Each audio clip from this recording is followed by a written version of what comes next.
I'm so delighted to have here Rabbi Rami Shapiro, author of many amazing books, several of them on my shelf, to teach us about Kohelet. And I'm not going to spend more time than that because I know you came to hear him and not me. I'm sorry. I'm Rachel Scheinerman. I edit My Jewish Learning, and I'm so delighted you're all here. And Rabbi Shapiro, I'm going to hand the mic straight over to you. Are you there? So I've been muted. How about now? Yes. Okay, so I'm on. I couldn't get on. Yeah, well, nobody could get on. That was because the I problem. hadn't started the meeting. I thought it was my computer. Okay. Yes. I'm really, really sorry, everybody. Nope. No, Human error. Okay. If any of you ran out because you couldn't get on and bought a brand new computer, quickly cancel the order. Oh my God, no. Because unnecessary. Or send her the bill, because then you get a free computer. Okay, we're talking about, you like that, yeah? So we're talking about Kohelet, Ecclesiastes. The question I always have is, why are we doing this? What are you looking for?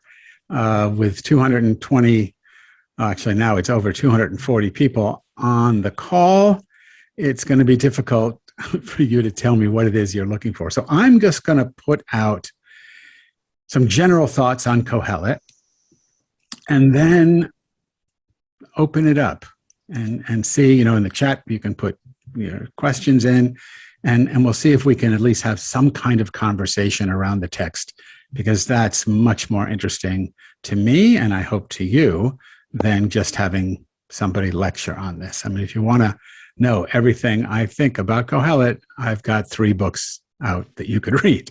So I'm going to give you some highlights, and then we'll see where that takes us.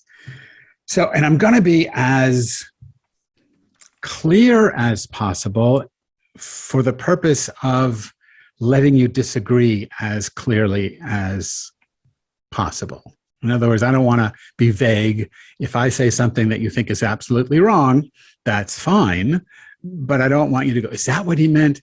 So I'm going to try to be clear so that if you disagree, you know why you disagree, and if you don't disagree, you know why you agree. So here's the gist. I think that there are 2 fundamentally honest books in the Tanakh, in the Hebrew Bible. Job, which I gather from the website is something that's coming up, a class on Job, and Ecclesiastes or Kohelet. These are the 2 most honest books in the Bible. Now, saying that already is going to put some of you on edge, but it does give me an opportunity to explain where I'm coming from regarding this text and text in particular. I believe that all scripture, whether it's Jewish, Christian, Muslim, Hindu, I believe all scripture is made by human beings. I believe, therefore, that all scripture contains some truth and a lot of misstatements. I don't know how strong I want to be about that. Some of what you find in the Bible is true. A lot of what you find in the Bible is not true. The reason that the true pieces are in there is because whoever wrote the books containing them are sharing an insight that they have that turns out to be accurate. The reason a lot of the stuff is in there that isn't true is because the authors of those texts are trying to present a socio-political, sometimes economic, and religious worldview that serves them. The best thing you can do whenever reading any sacred text is to ask who benefits from the text. When you read priestly texts in the Bible, it's the priests who benefit. They're telling you what to do, but if you carefully read these texts, you're going to see that they do it, and who benefits is going to be the priests. When I'm saying this is true for any sacred text, you ask the question, who benefits? When you figure out who benefits, it helps you decide, is this a text I want to take to heart? When it comes to Ecclesiastes, nobody benefits. Nobody benefits. Ecclesiastes doesn't posit a religious or political hierarchy. There's no Moses or Aaron. There's no temple.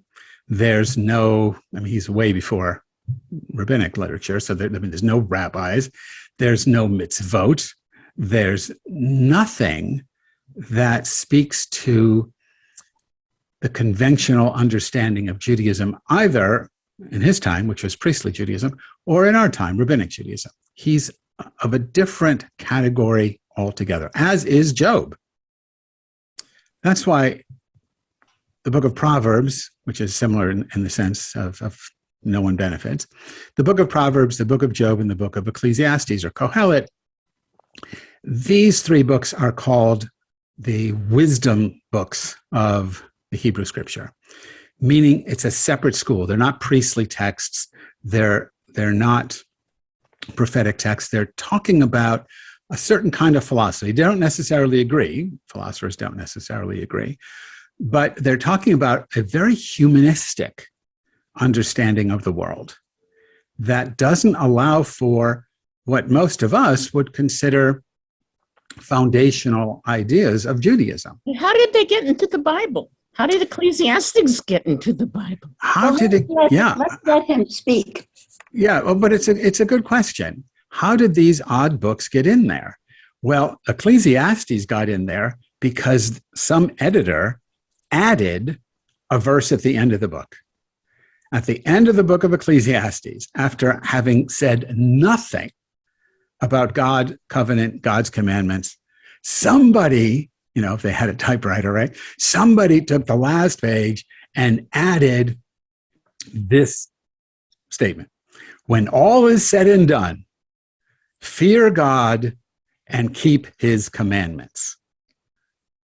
Okay, you can start from the first verse in Ecclesiastes to the verse just before that one, and you're never going to find anything that appropriates that remark.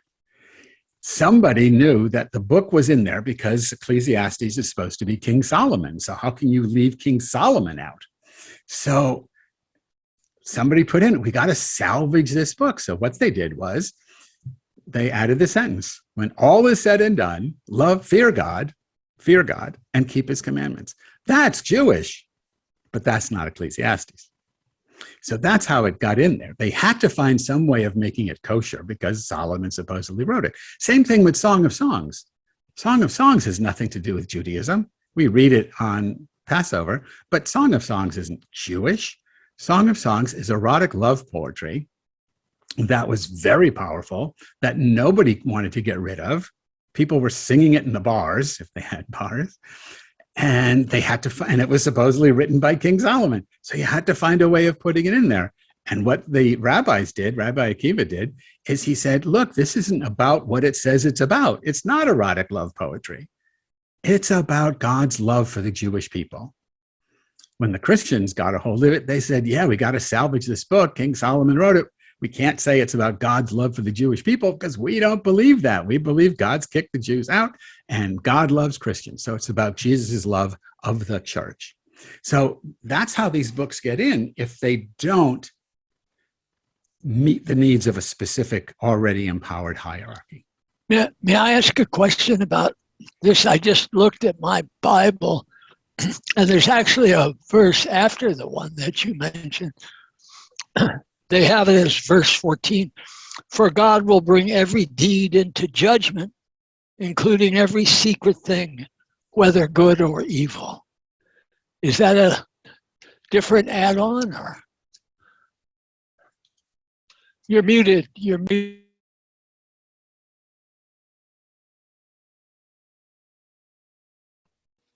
Okay, I'm back. I don't know who muted me, but I'm back. Can't we hear the speaker? Most of us came really to hear. I appreciate that. Yes. Yes. So- It's annoying with all Yes, these people So- asking me questions. Wait That's- to the end. That's fine. Exactly. Okay, so whoever's in charge of this, clearly it's not me. All right, so, but that's how it gets in there. Let me show you how radical a text it is and where it really pushes up against Torah specifically, but not exclusively.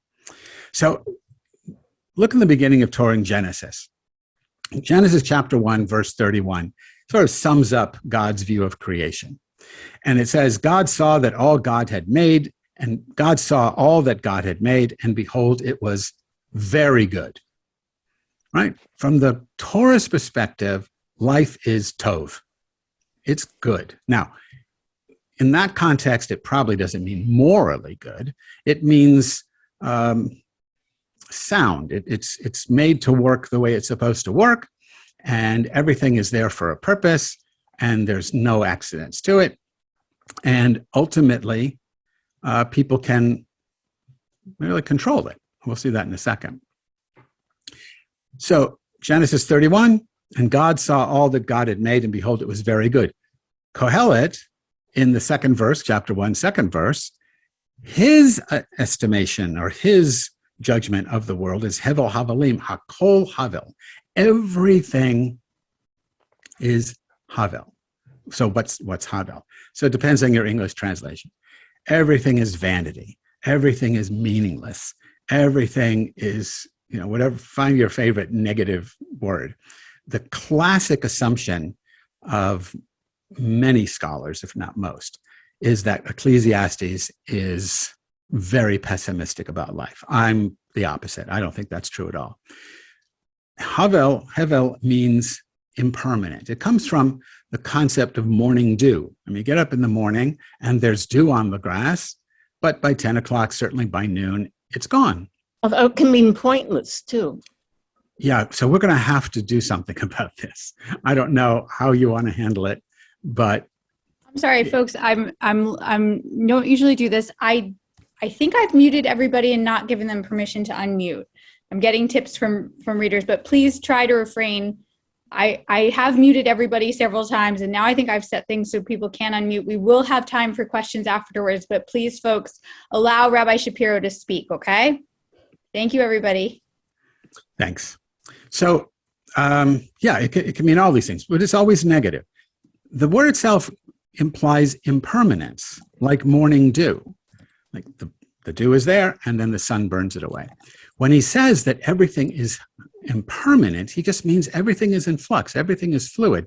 Nothing is certain. There's no security. There's no surety. That's the opposite of what Torah tells us. Torah tells us God's in charge, and if you do what God tells you to do, things are going to be okay. That's why Job is the other radical anti-Torah book in the Bible, because Job does everything God wants. Everything he thinks God wants, and God does horrible things kills his kids, ruins his business, ruins his health. The author of Kohelet and the author of Job are both trying to push back on the theology of mainstream, conventional theology of Torah that says God is good, God's in charge, God has rules, follow the rules and you'll be fine. We're going to come back to that in a second. Kohelet's world is wild. Kohelet's world isn't controlled by any supernatural deity. Kohelet's world is fundamentally uncertain, no security. To me, Kohelet's world is the world I live in. Given that's what's going on at the moment with COVID and who knows, a pending war with Russia on the Ukrainian border, climate collapse, all kinds of things, the increase in suicide, the increase in violence in general, most I'm thinking of the United States, but not only the United States, all the oppression of so many peoples around the planet. Our world is Kohelet's world, not Torah's world. Our world is wild, and our world is without security and without certainty. So this humanistic outlook either speaks to you or it doesn't, but it certainly is a challenge to mainstream Judaism. One of the other ways it challenges Torah is Torah elevates humans over animals, right? If you look at Genesis is very clear that animals are created by God, but not in God's image. Only people are made in God's image. And it says in Genesis, God commands humanity, not Jews, but God commands humanity. And he tells us to be fruitful and multiply, to fill the earth and subdue the earth. So we control nature. and then have dominion over the fish of the sea, the birds of the air, and every other living thing that moves on the earth. We're in charge. If there's a hierarchy, there's God, then there's people, then there's animals, and then there's the rest of nature. But we are the superior being on this planet. Kohelet challenges that in the most profound way. He says in the 3rd chapter of Kohelet, in verse 19, he says, the fate of human beings is the same as that of animals. The same fate awaits them both. And we want to think that human beings are special, that human beings have a special divine soul.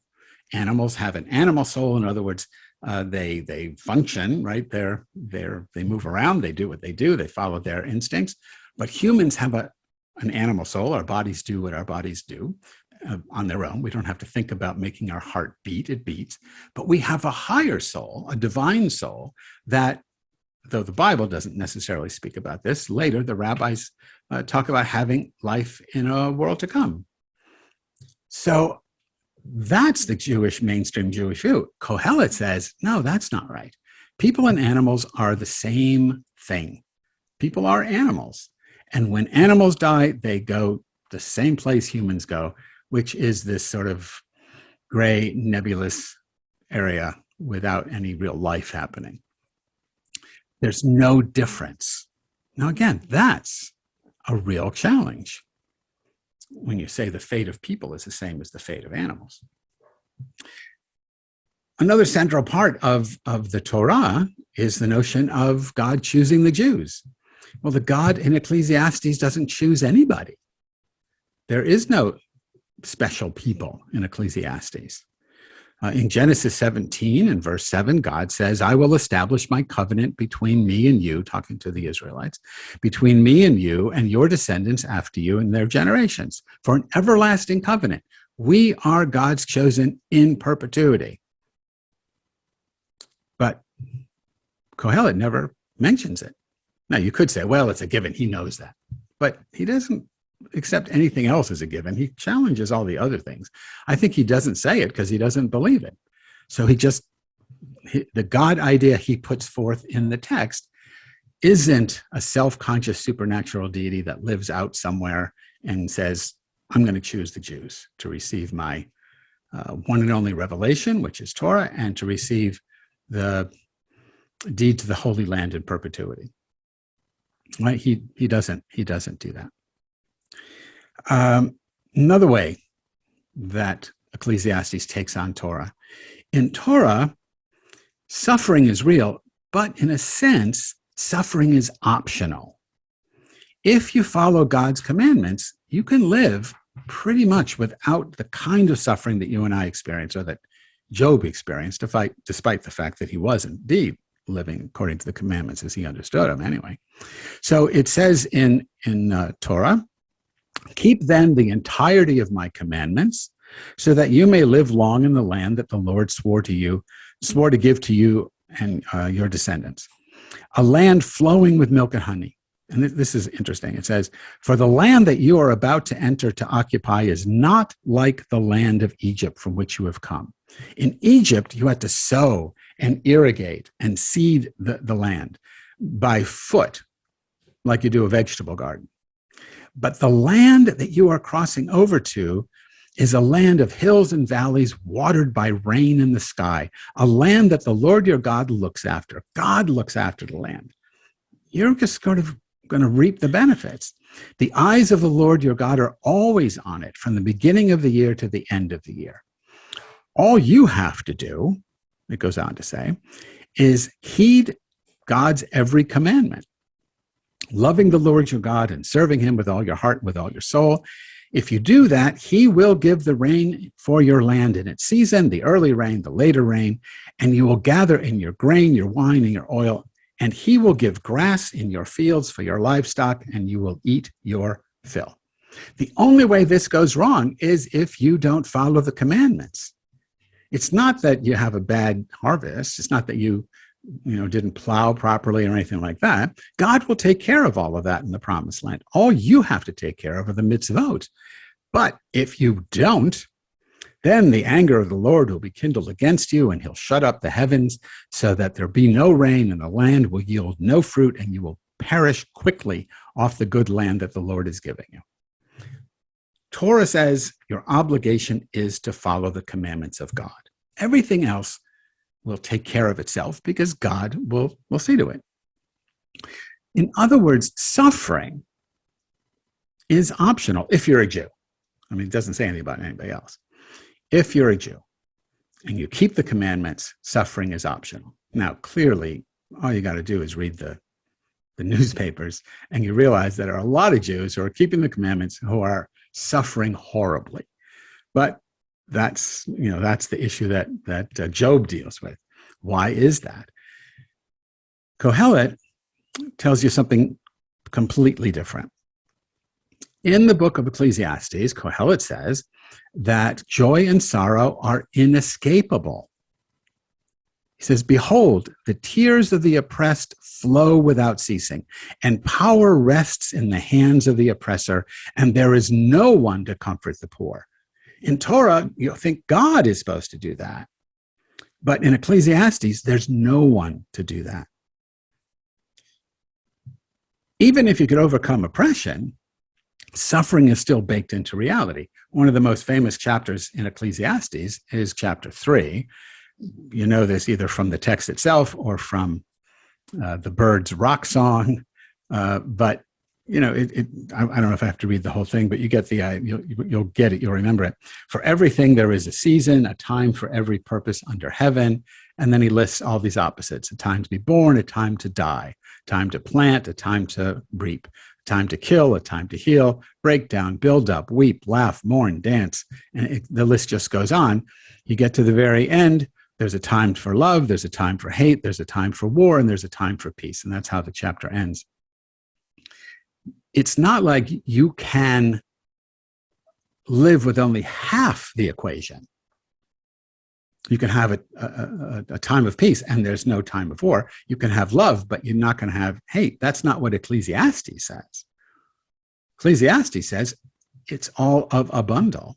You can't, theoretically, you can't even conceive of good without evil. You can't conceive of love without its opposite, because without its opposite, love doesn't have any definition.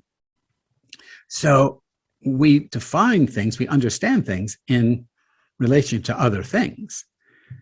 Ecclesiastes is saying that's how nature works. There's going to be moments of suffering and there's going to be moments of joy. And your only choice is how you engage with whatever moment you're in, not how you avoid that moment, if it's a negative one, entirely, or how you cling to the moment if it's a positive one indefinitely. You don't get that choice. In fact, you don't get a choice at all. You just get the whole thing. There is no escape in a world steeped in impermanence. There is no escape from either joy or suffering. And again, that's a philosophical challenge to conventional thinking of Torah. So how do you live with that? And then Ecclesiastes says, I know there is nothing better for humanity than to be happy and enjoy themselves as long as they live. Of course, you're not always going to be happy. It's just better to be happy than to be sad, but you're not always going to be happy. In fact, he complicates it when he says, I'd rather go to a house of mourning. I'd rather go to a place where they're sitting Shiva than to a house of feasting, than to a wedding. Why? Because at a wedding, everybody's getting drunk and everybody's just, as if there is no suffering in the world. Whereas if you go to a house of Shiva, he doesn't use the term, but if you go to a house of mourning, people are more serious. Transience, the impermanence of life is right in your face. And though some, because I've been a rabbi a very long time and been to lots of Shiva houses, some people are so uncomfortable around death that they start to be, they try to make things as light as possible. But most people understand that this is serious, because not only has the deceased died, But the death of the deceased reminds us of our own mortality. And Ecclesiastes wants us to know that we are impermanent. When we know we're impermanent, when we know there's no eternal life, when we know our death is like the death of a cow, when we know that suffering is not optional, then we can live more realistically. And what he has in mind is very simple things, nothing supernatural, nothing even spiritual necessarily. Depends how you define that. But here's his ideal life. He says, first, and this is no order from the text, this is just stuff out of the text. Number one, you should have friends. He doesn't talk about marriage. He doesn't talk about children. He doesn't talk about, unless to say, make your kids inherit. He does talk about that, and they may not be worthy of inheriting what you've built. But his concern is with friendship, and he says you should have 2 or 3 friends. And then he tells you why. He says, if you're working and you have friends helping you, your work goes better. If you fall down and you have friends who can help you, they'll lift you up. And then he says something provocative, I guess, and that is that if you have friends, when you go to bed at night, you go to bed with your friends and you'll keep each other warm. So I'm not sure exactly what kind of friendship he's talking about, but it's just regular human friendship. That's crucial. Not obedience to God, not keeping the mitzvot, friends, number one. Number two, he says that you should find work in which you find joy, meaningful work. Now, he doesn't talk about Shabbat. He doesn't talk about but the work that you do should give you joy. He says you should have clean clothes. The way he puts it is your clothes should always be white. So he means clean clothes. You want to be able to dress in a way that enhances your dignity, I suppose you might say. And you have to have sufficient food and drink. And that's it, basically. That's what he wants. Now, Ecclesiastes is written for the individual. It's a guidebook to the individual who wants to learn how to live as thoughtfully, as meaningfully as possible in a world where there's insecurity, in a world where there's, everything is fluid. You could, and I'm going to end with this and then we'll see if there's comments. You could reverse, or I don't know if the word's reverse. You could take this and make a social platform out of it. Ecclesiastes is not talking about the community at large. He doesn't have a lot of faith in that. He thinks that the government's always spying on us. He's got a lot of conspiracy theory stuff going on. And he warns you about that. But you could take these things and say, well, look, if I should have friends, then as a society, we ought to support friendship. And he doesn't talk about anything, around sex and gender. So if he's not interested, I'm not interested. You should cultivate friends, whoever they happen to be. If I should have work that brings me joy, then you could say everybody should have work that brings them joy. So you can look at a social policy that enhances people's capacity to find meaningful work. If I should have decent clothing, then everyone should have decent clothing. If I should have sufficient food and drink, then everyone should have sufficient food and drink. I'm just saying he's not interested in a social policy, but if you're interested in more tikkun olam kinds of things, social justice kinds of things, while Ecclesiastes is speaking to you as an individual, you could take the text and apply it to the larger reality, or the larger social milieu. Bottom line, just to underline 2 things that I've already said, but just so you get it, and then we'll open this up. Ecclesiastes, I think, is honest.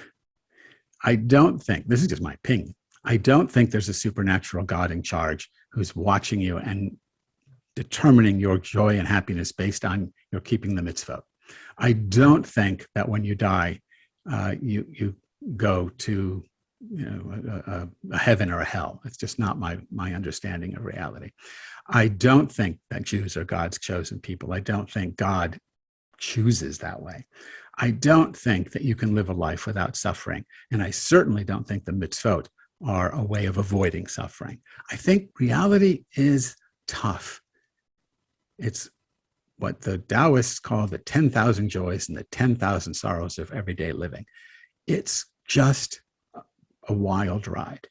And there's nothing you can do to get off the roller coaster. And there's going to be highs and there's going to be lows and there's going to be horrors and there's going to be the opposite of horrors, ecstatic moments.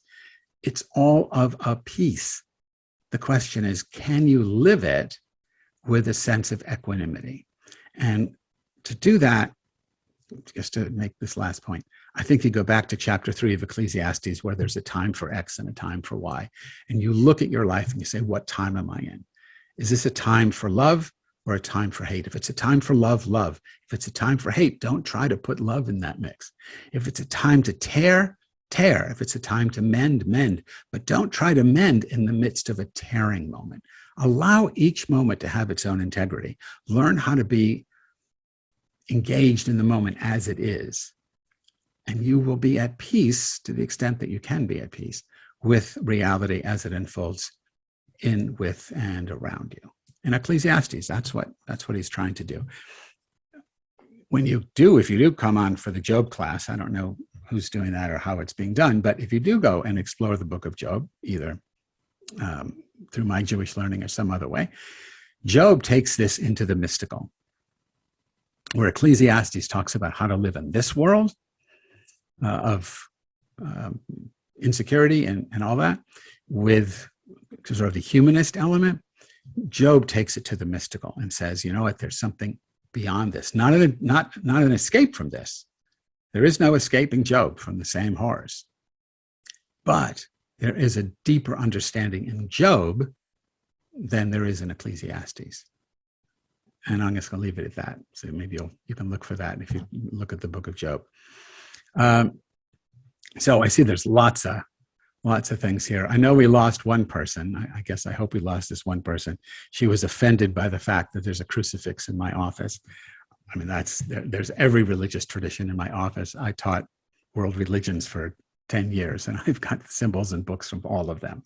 If that offends you, you should look at that. But that's another story for that person who was offended and left. So how do you want to handle the last 15 minutes? Rabbi Shapiro, I've been keeping track of some of the comments, and I have a few that have repeated. So I'm just going to give you a few things to maybe address, because I've seen them a couple of times in the comments, and then I think we'll switch to the people who have hands raised. Does that work for you? Whatever works for you. Okay. And thank you again, everybody, so much for your patience with me and my errors this morning. So we are getting a couple of questions about the authorship. Who's the author of Ecclesiastes and how do we know? And we are also getting questions about why was it included in the canon? So why don't you start with some really quick responses to those questions? Maybe they missed that. We did that. So Ecclesiastes is said to be written by King Solomon. That's not true. So we don't really know who wrote it. And it's in the canon because people thought King Solomon wrote it. Okay. All right. And let me see. And okay. And we have a couple of questions about Messiah. How does Messiah fit in with the view of Ecclesiastes? Say that again? Mashiach, Messiah. Does that fit with the Ecclesiastes? No, he has the idea of a Mashiach. It depends what you have in mind with Mashiach. But Ecclesiastes, whoever wrote it, has no concept. I mean, okay. Judaism evolves or changes, let's say that. The Judaism of Moses is not the same as the Judaism of the prophets, and the Judaism of the prophets is not the same as that of the priests, and that's not the same as that of the rabbis in ancient times. Judaism is a living phenomenon. So again, I don't know what you have in mind when you say Mashiach, if you're talking about any one idea of the Messiah, because Judaism has multiple. But that's an idea that doesn't start at the beginning. It just emerges as Jewish people find it a necessary concept to entertain. Okay, and one more question that is repeating in the comments, and then I promise we will go to the raised hands, which is, would you please talk more about the connection between Ecclesiastes and Sukkot and why we read it on Sukkot? Oh, great question. So I think the reason we read it on Sukkot is because Sukkot has two dimensions. One dimension is Sukkot celebrates the harvest, right? So you bring the produce in, and you're just grateful for the harvest, and celebrating that season. The other reason, the other message of Sukkot is living in a fragile world. The reason you live in the sukkah is, or think about how the sukkah is made. The sukkah is not a permanent structure, right? I mean, we say, oh, the sukkah represents the tents, the booths that people lived in as the Jews wandered in the desert. Well, that's patently false.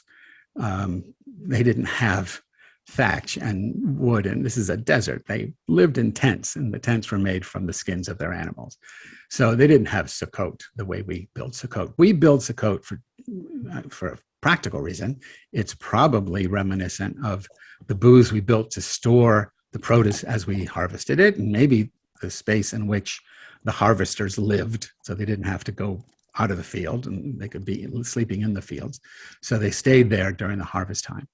But on the mystical or / spiritual understanding of Sukkot, the structure is really important. It's impermanent. You build it, but it's not supposed to be, a permanent thing. You don't build it out of bricks. It's open to the elements. There's no security in the sukkah. If it rains, you get wet. If there's bugs, you get bit, if it's mosquitoes. It's about, this is my world, rich with all kinds of produce and impermanent, and not a true shelter from the suffering that comes in. And what's the most important thing you do in the sukkah? You study Ecclesiastes with friends, right? You bring in the ancestors, but you also bring in family and friends, because how do you survive in an impermanent world? You survive through the grace of the people that you love and the people that love you. And so those are the people if you can, you bring them into the sukkah. And then you study Ecclesiastes.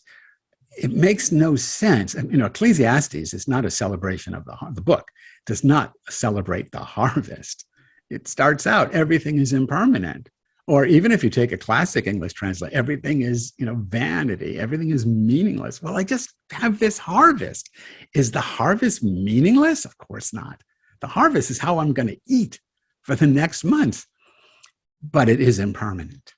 So I know it's impermanent. I know that the harvest is really outside my control. If I don't control the rains, even though Torah says I do if I follow the commandments.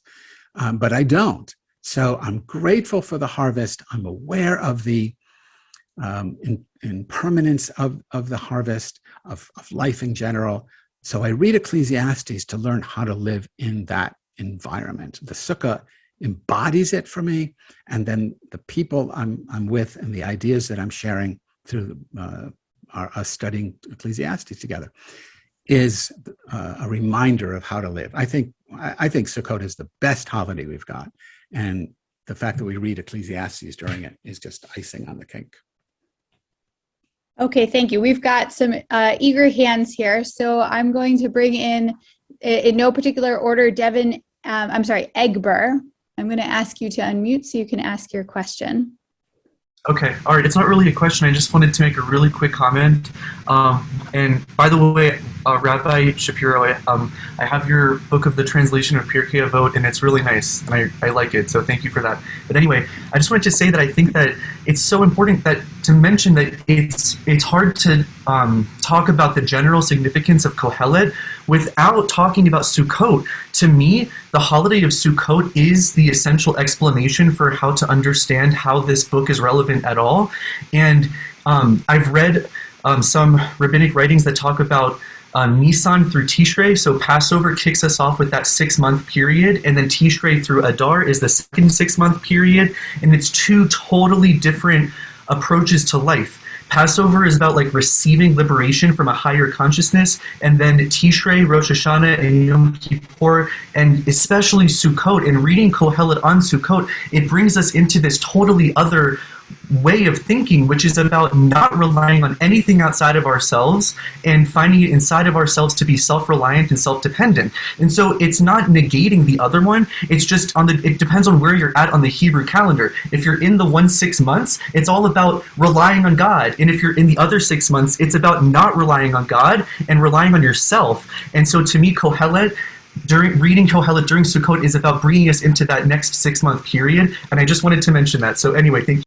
So that's good. I just want to suggest where you say, I forget how you put it, but it's not just self-dependent. It's not just independent, because you're supposed to bring people into the sukkah. So I agree with exactly with what you said. I would just add that it's not enough to be self-reliant. You have to be interdependent.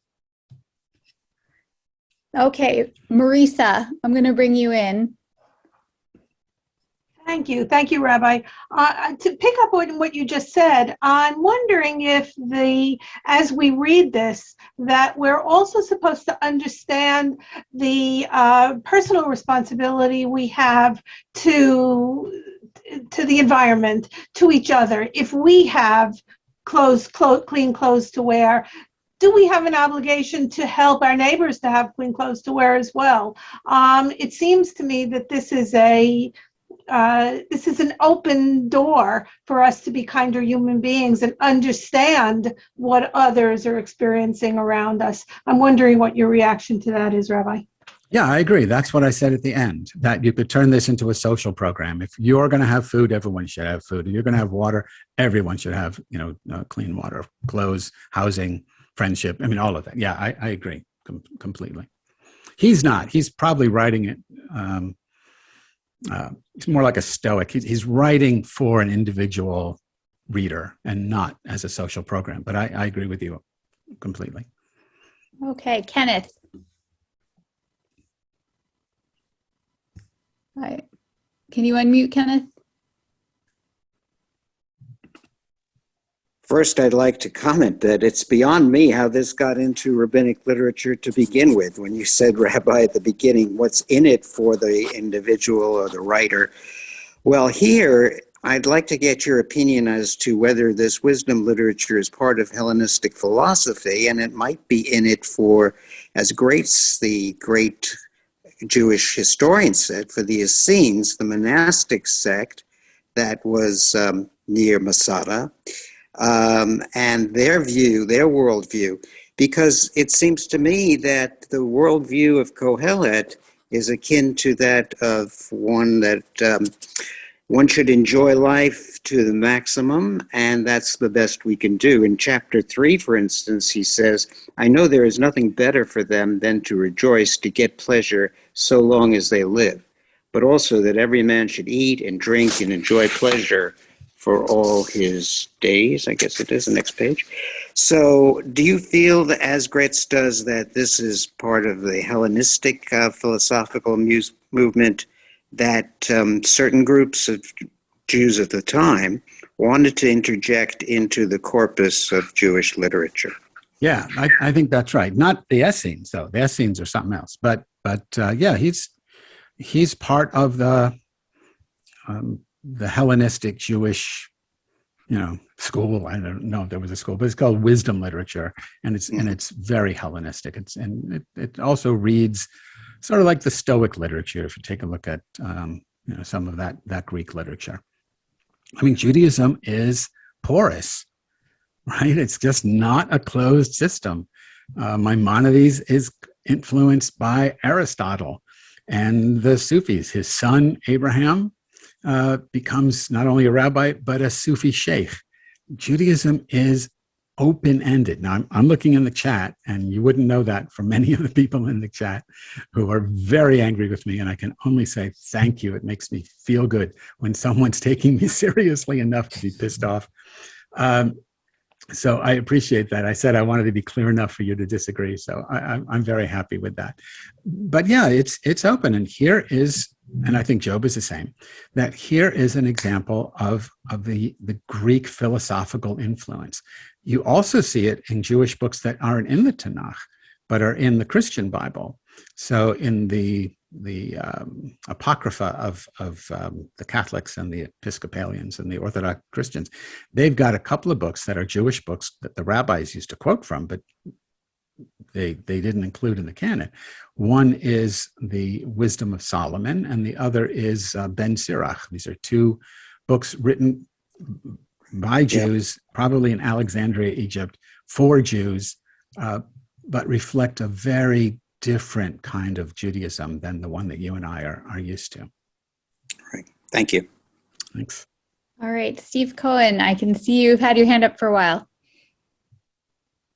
Yes. Hi. First of all, I want to thank Rabbi Shapiro for bringing in the best academic studies of this work. And I would add to what he and Ken just said, that probably the earliest date that you can put on Ecclesiastic might be the Persian era, and probably the latest is sometime in the early Hellenistic period, probably before the first century BCE. That's based basically primarily on linguistic studies.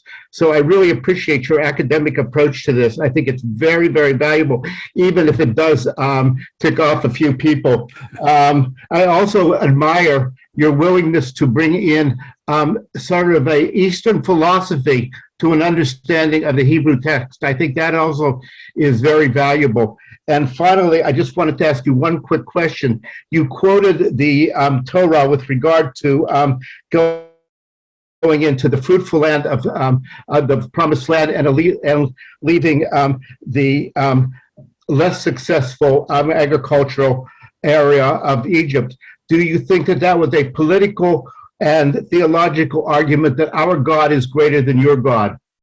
Oh, I think Torah is filled with that argument. I also think it's, it's, this is going to sound terrible, but it's like a real estate ad. You live in a neighborhood where you have to really work hard to make your living, but move to our condominium and we're going to take care of everything because our condo board runs the place just perfectly as long as you follow the rules. Well, I appreciate your willingness. It's got that kind of flavor to it.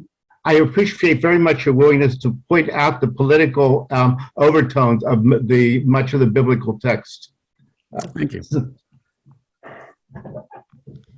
Okay, I know one or two of you more have questions. It would be helpful to me if you could raise your hand so your name floats to the top of the participants. It's a very long list of participants here.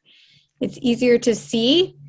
And I do appreciate how spirited things have been in the comments. Ecclesiastes has been a book making people mad for thousands of years now. It is a very complicated book.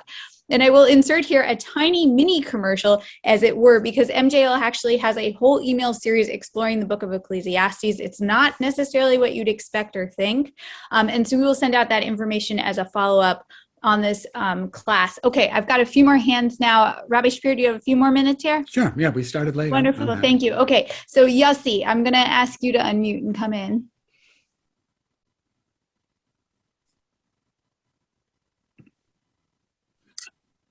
Okay, I think you can hear me now.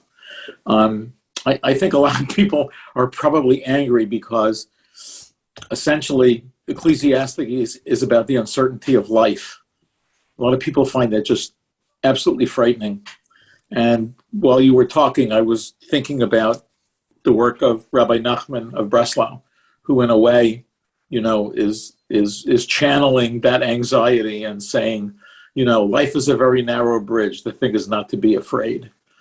And I see a connection between Ecclesiastes and what Rabbi Nachman was saying. Yeah, I think that's interesting connection, because the only thing that really talks about fear is at the end of the book, where the editor adds, when all is said and done, fear God. Ecclesiastes is fearless. Reb Nachman of Breslau said, yeah, the thing is not to be afraid. And then he said, the only sin is to despair.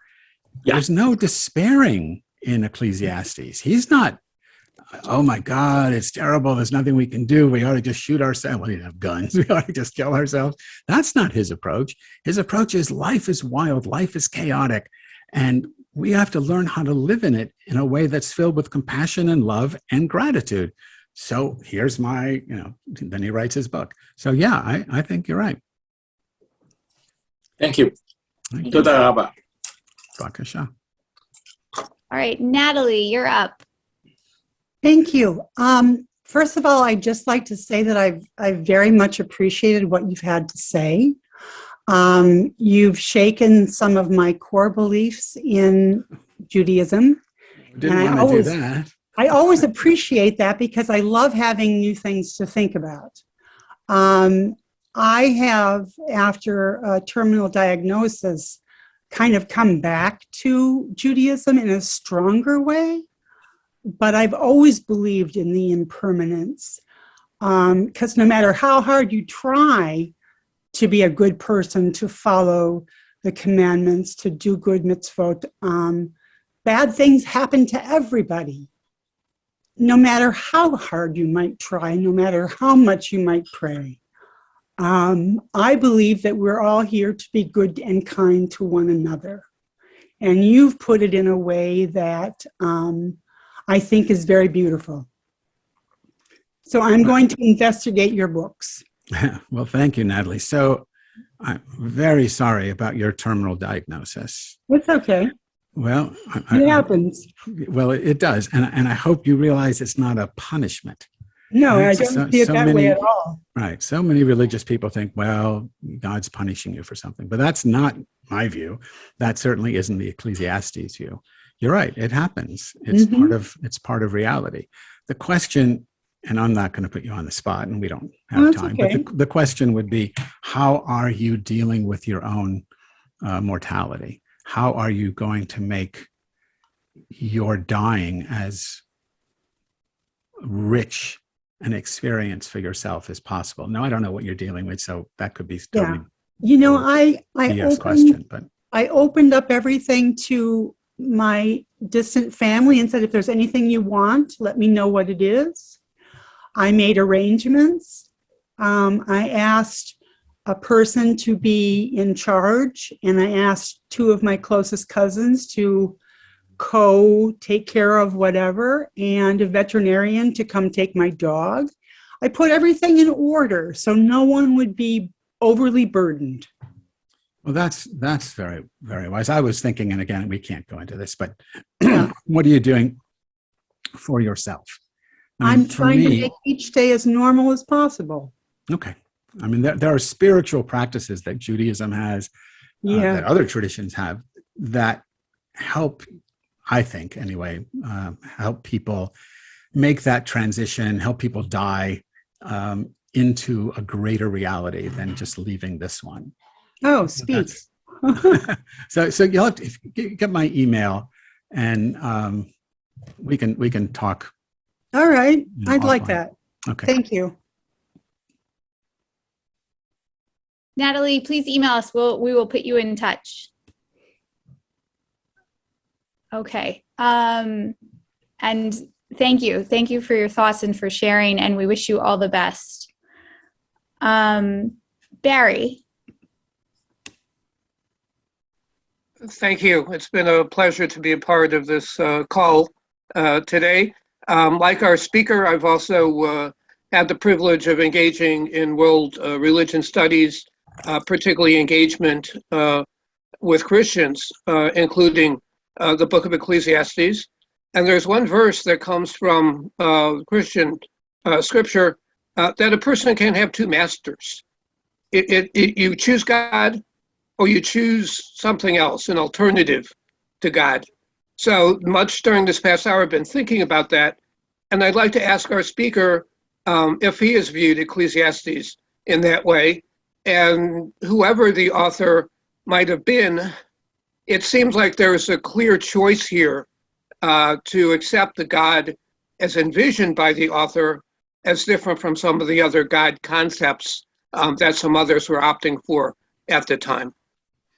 Yeah, I don't believe in a supernatural, self-conscious, willful God who does stuff to us, who chooses us, who saves some, damns others. That's just never been my idea of God. And it's not the only idea that Judaism offers.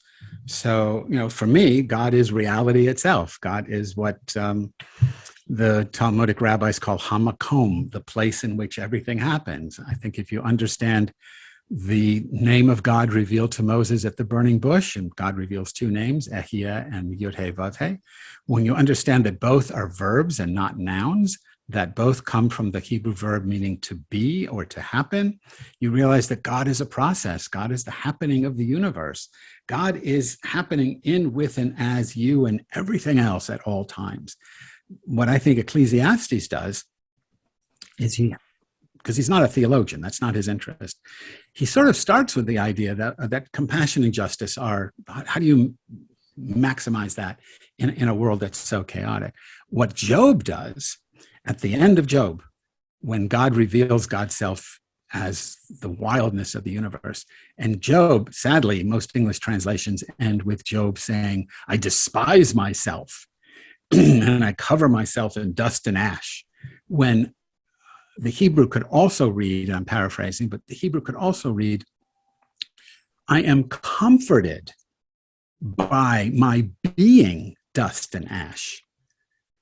The fact that we are all, and this is a little silly, I guess, but the fact that we are all dying, and the fact that we are all part of the churning of the universe, what is revealed in Job as what's revealed in the Bhagavad Gita, if you read Hindu texts, is that the universe itself is divine and you're part of it. And when you die, both at the end of your life, but also just throughout, almost moment to moment, but when you die, it's like a wave returning to the ocean that waves it. I'm of a Kabbalistic, Hasidic theological position where God is everything. And the metaphor is God is like an ocean, and you and I and everything else in the universe are waves of the ocean. We arise in God, with God, as God, a small extension of God. And when we die, we return to the whole. And there's this moment of return where it is, rabbis called it the kiss of God, this moment of pure ecstasy. The Hindus have a phrase, Sat Chit Ananda, pure being, pure consciousness, pure bliss. That is the moment when the wave returns to the ocean, when you realize who you really are and not who you think you are when you look in a mirror. I think Ecclesiastes is a part of that discussion, though he's not a theologian. That's not his issue. Okay, Karen Brody. Are you here, Karen?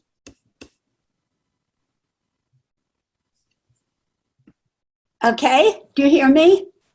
No. Yes? Yeah. Okay, thank you so much. I have a question. The question is, you answered a bit about God, because if God is not supernatural, then how is God an inspiration? Is it just celebrating life as it is, the loving and the hating, the rending, the sewing, just to immerse oneself and do the best one can in life? Is that then living in a godly fashion? I think so. I think that it tells you in Genesis chapter 12, verse 3, and it says, you're talking to Abraham and Sarah, Lech Lecha, get out of your land, your country, go to the place I'm going to show you.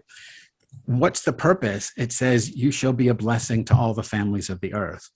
And that's the point. That is, Judaism, I think, is overwhelmingly this worldly. It's overwhelmingly about being a blessing, about living.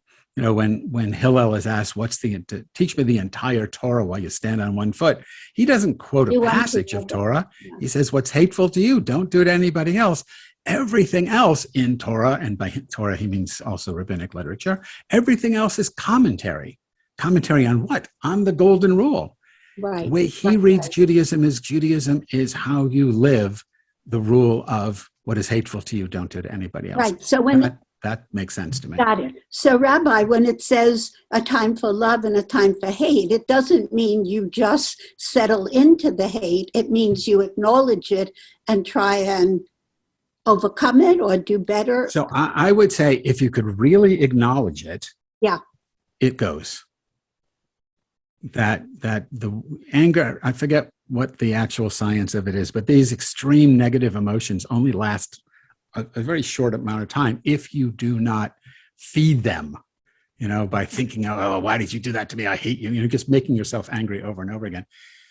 There are moments when you just are so filled with whatever, fear, anxiety, and you feel hatred. Right. But if you can own it, it will go away.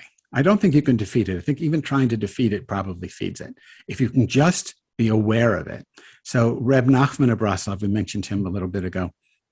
He has this wonderful commentary on Leviticus 19:18, love your neighbor as yourself. So it's ve'ahavta l'reacha kamocha. And he says, you can read reacha, your neighbor, without changing any of the letters in the word.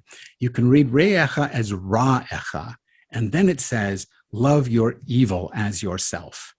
In other words, love your shadow as yourself. Love your negative elements. Embrace them. Don't deny them. Don't project them onto somebody else.